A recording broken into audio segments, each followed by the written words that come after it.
টাঙ্গাইলের বাসাইলে উপজেলা নির্বাচনে আওয়ামী লীগের প্রার্থীদের মনোনয়নপত্র জমা দেওয়াকে কেন্দ্র করে দুই গ্রুপের পাল্টাপাল্টি সংঘর্ষ হয়েছে।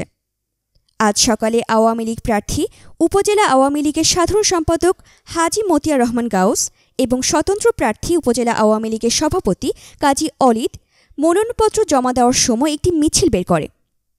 মিছিলকে কেন্দ্র করে দুই গ্রুপের পাল্টাপাল্টি সংঘর্ষ বাধে। এতে ১৫ জন আহত হয়েছে।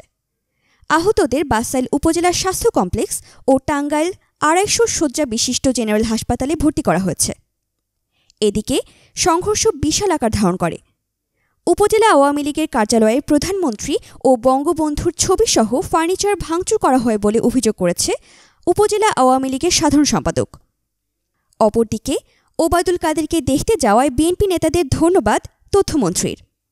বঙ্গবন্ধু শেখ মুজিব মেডিকেল বিশ্ববিদ্যালয়ের আইসিইউতে চিকিৎসাধীন অবস্থায় আওয়ামী লীগের সাধারণ সম্পাদক ওবায়দুল কাদেরকে দেখতে যাওয়ায় বিএনপি নেতাদেরকে ধন্যবাদ জানিয়েছেন তথ্যমন্ত্রী হাসান মাহমুদ।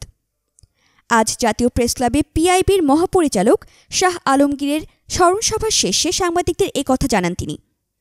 এ সময় তথ্যমন্ত্রী বলেন, আপনারা জানেন, গতকাল রাতে মির্জা ফখরুল ইসলাম আলমগীর সহ বিএনপির কয়েকজন ঊর্ধ্বতন নেতা আমাদের দলের অসুস্থ সাধারণ সম্পাদককে দেখতে গিয়েছিলেন।